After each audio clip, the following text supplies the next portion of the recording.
ಕರ್ಕಾಟಕ ರಾಶಿಯವರಿಗೆ ತುಂಬಾ ಇಂಪಾರ್ಟೆಂಟ್ ಆಗಿರುವಂತಹ ತಿಂಗಳು ಈ ಜೂನ್ ತಿಂಗಳಾಗಿರುತ್ತೆ. ಗುರುಗ್ರಹ ಏನಿದೆ ಬಹಳ ವಿಶೇಷವಾಗಿ ಉಚ್ಚ ಅಂದ್ರೆ ತುಂಬಾ ಸ್ಟ್ರಾಂಗ್ ಆಗಿರತಕ್ಕಂತಹ ಪೊಸಿಷನ್ ಗುರುಗ್ರಹದ ಎಲ್ಲಿ ಅಂದ್ರೆ ಅದು ಕಟಕ ರಾಶಿಯಲ್ಲಿ. ಈ ಕಟಕ ರಾಶಿಯನ್ನ ಪ್ರವೇಶ ಮಾಡ್ತಾ ಇದ್ದಾರೆ ಗುರುಗ್ರಹ. ಇದರಿಂದಾಗಿ ಸಂಪೂರ್ಣವಾಗಿ ನಿಮಗೆ ಅಭಿವೃದ್ಧಿ ಯಾವ ರೀತಿ ಆಗತ್ತೆ ಎಲ್ಲಾ ವಿಚಾರವಾಗಿ ಪೂರ್ಣವಾದ ಮಾಹಿತಿಯನ್ನು ತಿಳಿಸ್ಕೊಡ್ತೇನೆ. ಮೊದಲನೇ ಸಾರಿ ಚಾನಲ್ಗೆ ಬಂದಿರುವಂತವರು ಸಬ್ಸ್ಕ್ರೈಬ್ ಮಾಡ್ಕೊಳ್ಳಿ, ಹಾಗೆ ಪಕ್ಕದಲ್ಲಿರುವಂತಹ ಬೆಲ್ ಐಕಾನ್ ಕೂಡ ಕ್ಲಿಕ್ ಮಾಡ್ಕೊಳ್ಳಿ ಅಂತ ಹೇಳ್ತಾ, ಇದು ಕರ್ಕಾಟಕ ರಾಶಿಯವರ ಜೂನ್ ತಿಂಗಳ ಮಾಸ ಭವಿಷ್ಯ.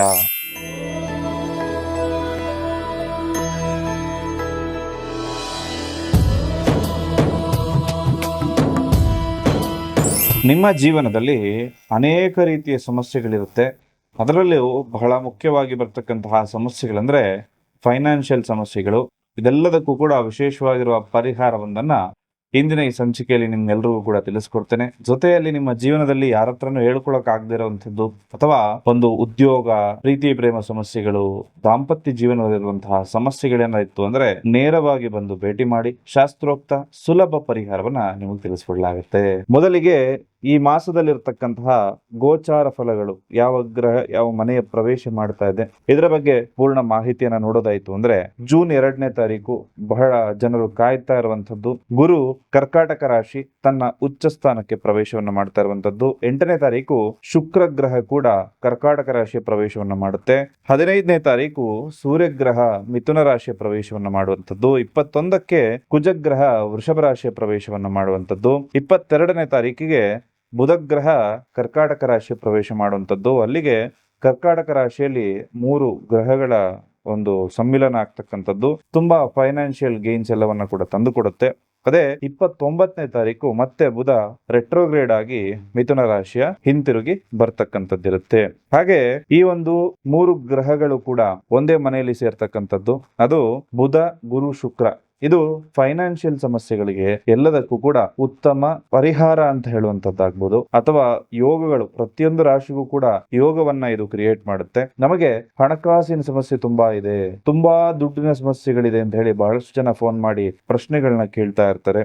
ಹಾಗೆ ಎಷ್ಟೇ ದುಡಿದ್ರೂ ಕೂಡ ಕೈಯಲ್ಲಿ ದುಡ್ಡು ನಿಲ್ತಾ ಇಲ್ಲ, ಬರಬೇಕಾಗಿರುವಂತಹ ದುಡ್ಡು ಸರಿಯಾದ ಸಮಯಕ್ಕೆ ನಮಗೆ ಬಂದು ತಲುಪ್ತಾ ಇಲ್ಲ, ಸಾಲ ಬಾಧೆಯಿಂದ ನಮಗೆ ಹೊರಬರೋದಕ್ಕಾಗ್ತಾ ಇಲ್ಲ. ಈ ರೀತಿ ಅನೇಕ ಹಣಕಾಸಿನ ಸಮಸ್ಯೆಗಳನ್ನ ಎದುರಿಸ್ತಾ ಇರುವಂತಹ ಬಹಳಷ್ಟು ಜನರು ಇರ್ತಾರೆ. ನಿಮ್ಮೆಲ್ಲರಿಗೂ ಕೂಡ ವಿಶೇಷವಾಗಿ ಸುಲಭವಾಗಿರತಕ್ಕಂತಹ ಪರಿಹಾರವೊಂದನ್ನು ತಿಳಿಸ್ಕೊಡ್ತಾ ಇದ್ದೇನೆ. ಸುಮಾರು ಒಂದು 3 ತಿಂಗಳ ಹಿಂದೆ ಇರಬಹುದು, ಮಂಜುನಾಥ್ ಅಂತ ಹೇಳಿ ವಿದ್ಯಾರಣ್ಯಪುರದಿಂದ ನಮ್ಮನ್ನ ಕಾಂಟ್ಯಾಕ್ಟ್ ಮಾಡಿರ್ತಾರೆ ಫೋನ್ ಮುಖಾಂತರದಲ್ಲಿ. ಅವ್ರಿಗೆ ಒಂದಷ್ಟು ದಾಂಪತ್ಯ ಜೀವನದಲ್ಲಿ ಸಮಸ್ಯೆಗಳ ಆಗ್ತಾ ಇರುತ್ತೆ, ಅದಕ್ಕೆಲ್ಲ ಪರಿಹಾರ ಆಗಿರುತ್ತೆ, ಅಭಿವೃದ್ಧಿನೂ ಹೊಂದಿರ್ತಾರೆ. ಆ ನಂತರ ಅವ್ರು ಕೇಳ್ತಾರೆ ಫೈನಾನ್ಸ್ ಎಲ್ಲ ಅಭಿವೃದ್ಧಿ ಆಗ್ಲಿಕ್ಕೆ ಏನಾದ್ರೂ ಒಂದು ಪರಿಹಾರ ಇದೆಯಾ ಅಂತ ಹೇಳಿ. ಆಗ ಅವ್ರಿಗೆ ವಿಶೇಷವಾದ ಪರಿಹಾರ ನಾನು ಸೂಚಿಸಿರ್ತೀನಿ. ಅದೇನಂದ್ರೆ ಧನ ವಶೀಕರಣ ಮಣಿಗಳಾಗಿರುತ್ತೆ. ಧನ ಆಕರ್ಷಣೆ, ಧನ ವಶೀಕರಣ ಮಣಿಗಳು. ಇದನ್ನ ಕೈಯಲ್ಲಿ ಹಾಕೊಳ್ಳಿ ಅಂತ ಹೇಳಿದ್ದೆ.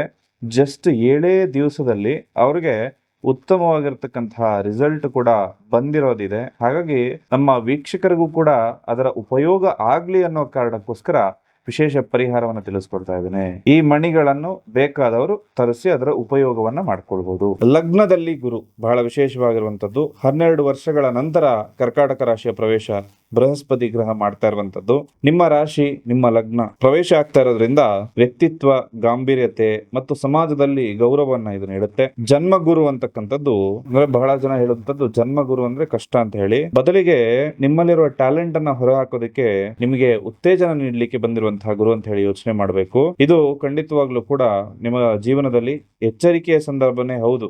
ಯಾಕೆ ಅಂದ್ರೆ ನನಗೆಲ್ಲಾ ಗೊತ್ತಿದೆ ಅಂತ ಹೇಳಿ ಕೂತ್ರೆ ಬಹಳ ಸಮಸ್ಯೆ ಆಗುತ್ತೆ. ನಾನು ಕಲಿಯೋದಕ್ಕೆ ರೆಡಿ ಇದ್ದೀನಿ ಅಂದ್ರೆ ಗುರು ವಿಶೇಷವಾದ ಪಾಠವನ್ನ ಕಲಿಸ್ತಾನೆ. ಇದರಿಂದ ಸಂಪೂರ್ಣವಾದ ಅಭಿವೃದ್ಧಿ ನಿಮ್ಮದಾಗುತ್ತೆ. ಎಕ್ಸಾಂಪಲ್, ಈಗ AI ಎಲ್ಲ ಬರ್ತಾ ಇದೆ, ನನಗೆಲ್ಲ ಗೊತ್ತು ಅಂತ ಹೇಳಿ ಕೂತ್ರೆ ಎಲ್ಲ AI ಕಲ್ತಿರೋರ್ ಮುಂದೆ ಹೋಗ್ತಾರೆ, ನಾವು ನಿಂತಲ್ಲೇ ನಿಂತಿರ್ತೀವಿ. ಹಾಗಾಗಿ ಇದೆಲ್ಲವನ್ನ ಕೂಡ ನಾವು ಕಲ್ತ್ಕೊಂಡ್ರೆ ತುಂಬಾ ಒಳ್ಳೇದು. ಕುಜಗ್ರಹ ಕರ್ಮಸ್ಥಾನದಲ್ಲಿ ಭದ್ರನಾಗಿರೋದ್ರಿಂದ ರುಚಕ ಮಹಾಪುರುಷ ಯೋಗದಂತೆ ಇಂಜಿನಿಯರಿಂಗು, ಪೊಲೀಸು, ಮಿಲಿಟರಿ ಕ್ಷೇತ್ರದಲ್ಲಿರುವಂತವರಿಗೆ ಅತ್ಯಂತ ಅದ್ಭುತ ಸಮಯ ಸಮಯ ಆಗಿರುತ್ತೆ. ಹೊಸ ಕೆಲಸ ಹುಡುಕ್ತಾ ಇರುವವರಿಗೆ ಇಂಟರ್ವ್ಯೂಗಳಲ್ಲಿ ಯಶಸ್ಸು ಅಂತಕ್ಕಂಥದ್ದು ಬರುತ್ತೆ. ಆರ್ಥಿಕ ಸ್ಥಿತಿ ಅನ್ನೋದು ಅಭಿವೃದ್ಧಿ ಆಗುತ್ತೆ. ಜೂನ್ ತಿಂಗಳ ಮೊದಲ ಅರ್ಧ 15 ದಿವಸದವರೆಗೂ ಕೂಡ ಒಂದು ಸರ್ಕಾರಿ ಟೆಂಡರ್ ಅಥವಾ ಬಾಕಿ ಇರುವಂತಹ ಒಂದಷ್ಟು ಕೆಲಸಗಳೆಲ್ಲವೂ ಕೂಡ ಪೂರ್ಣ ಆಗುವಂತದ್ದು. ರಿಯಲ್ ಎಸ್ಟೇಟ್ ಮೇಲೆ ಹೂಡಿಕೆಯಿಂದ ಲಾಭ ಖಂಡಿತವಾಗ್ಲೂ ಬರುತ್ತೆ. ಸಂತಾನ ಭಾಗ್ಯಕ್ಕಾಗಿ ಕಾಯ್ತಾ ಇರುವಂತವರಿಗೆ ಶುಭ ಸುದ್ದಿ ಅನ್ನೋದು ಬರುತ್ತೆ. ಹಾಗೆ ಸ್ಪರ್ಧಾತ್ಮಕ ಪರೀಕ್ಷೆ ಬರೆಯುವಂತಹ ವಿದ್ಯಾರ್ಥಿಗಳಿಗೆ ಏಕಾಗ್ರತೆ ಖಂಡಿತವಾಗ್ಲೂ ಹೆಚ್ಚಾಗುವಂತದ್ದು. ವೈವಾಹಿಕ ಜೀವನ ಗಂಡ ಹೆಂಡತಿ ನಡುವೆ ಗೊಂದಲಗಳಿಗೆ ಕಾರಣ ಆಗುತ್ತೆ. ಮದುವೆ ಮಾತುಕತೆ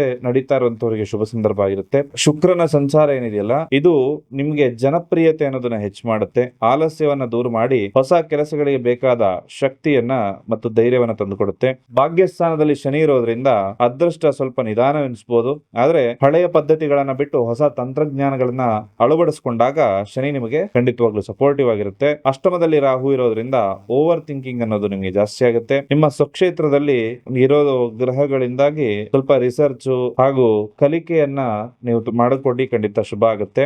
ಆರೋಗ್ಯದ ಬಗ್ಗೆ ಹೇಳೋದಾಯ್ತು ಅಂದ್ರೆ ಗುರು ಗ್ರಹವು ವಿಸ್ತಾರಕ ಗ್ರಹ ಆಗಿರೋದ್ರಿಂದ ದೇಹದಲ್ಲಿ ಬೊಜ್ಜು ಅಥವಾ ಕೊಬ್ಬಿನಾಂಶ ಜಾಸ್ತಿ ಆಗುವಂತದ್ದಿರುತ್ತೆ. ಹಾಗೂ ಫ್ಯಾಟಿ ಲಿವರ್, ಜೀರ್ಣಕ್ರಿಯೆ ಸಮಸ್ಯೆಗಳು, ಹೊಟ್ಟೆಗೆ ಸಂಬಂಧಪಟ್ಟಂತದ್ದು ಇಂಡೈಜೆಷನ್ ಎಲ್ಲ ಆಗುವಂತ ಸಾಧ್ಯತೆಗಳಿರುತ್ತೆ. 12 ವರ್ಷಗಳ ನಂತರ ಗುರು ನಿಮ್ಮ ರಾಶಿ ಪ್ರವೇಶ ಮಾಡಿರುವಂತದ್ದು. ಇದನ್ನ ಸರಿಯಾಗಿ ಬಳಸ್ಕೊಳ್ಳಿ. ಹೊಸ ಜೀವನ ಅಂತ ಹೇಳಿ ಪ್ರಾರಂಭ ಮಾಡ್ಕೊಳ್ಳಿ. ಅಹಂಕಾರ ಬಿಟ್ಟು ಖಂಡಿತವಾಗ್ಲೂ ಎಲ್ಲರಿಗೂ ರೆಸ್ಪೆಕ್ಟ್ ಕೊಟ್ಟು ಕೆಲಸವನ್ನ ಮಾಡಿ, ಶುಭವಾಗುತ್ತೆ. ಈ ಮಾಸದಲ್ಲಿ ಆದಷ್ಟು ಗುರುವಿನ ದರ್ಶನವನ್ನು ಮಾಡ್ಕೊಳ್ಳಿ. ಇದರಿಂದ ಅತ್ಯಂತ ಶುಭ ಅಂತಕ್ಕಂಥದ್ದು ನಿಮ್ಮೆಲ್ಲರಿಗೂ ಕೂಡ ಪ್ರಾಪ್ತಿಯಾಗುತ್ತೆ. ಜೊತೆಗೆ ಅಭಿವೃದ್ಧಿದಾಯಕವಾಗೂ ಕೂಡ ಇರುತ್ತೆ. ಬಹಳ ವಿಶೇಷವಾಗಿ ಬರತಕ್ಕಂಥದ್ದು ರಾಶ್ಯಾಧಿಪತಿ ಚಂದ್ರಗ್ರಹ ಆಗಿರೋದ್ರಿಂದ, ಜೊತೆಗೆ ಗುರು ಇದಾಗಿರೋದ್ರಿಂದ ಈ ಗಜಕೇಸರಿ ಯೋಗದಂತಹ ಯೋಗವೇ ಕರ್ಕಾಟಕ ರಾಶಿಯವರಿಗೆ ಬರುತ್ತೆ. ಅದರಲ್ಲೂ ನೀವು ಅನ್ಕೊಂಡಿರೋ ಕೆಲಸ ಕಾರ್ಯಗಳೆಲ್ಲವೂ ಕೂಡ ಈಡೇರ್ಲಿಕ್ಕೆ ತುಂಬಾ ಶುಭವಾದಂತಹ ಸಂದರ್ಭ ಇದಾಗಿರುತ್ತೆ. ನಿಮ್ಮ ಜೀವನದಲ್ಲಿ ಇರತಕ್ಕಂತಹ ದಾಂಪತ್ಯ, ಪ್ರೀತಿ, ಪ್ರೇಮ ಹಾಗೂ ಉದ್ಯೋಗದಲ್ಲಿ ಸಮಸ್ಯೆಗಳಾಗ್ತಾ ಇತ್ತು ಅಂದ್ರೆ ನೇರವಾಗಿ ಬಂದು ಭೇಟಿ ಮಾಡಿ ಶಾಸ್ತ್ರೋಕ್ತ ಪರಿಹಾರವನ್ನು ತಿಳಿಸ್ಕೊಡ್ಲಾಗುತ್ತೆ. ನೀವು ಅನ್ಕೊಂಡಿರೋ ಕೆಲಸ ಕಾರ್ಯಗಳೆಲ್ಲವೂ ಕೂಡ ಈಡೇರ್ಲಿ ಅಂತ ಹೇಳ್ತಾ ಸರ್ವೇ ಜನ ಸುಖಿನೋ ಭವಂತು.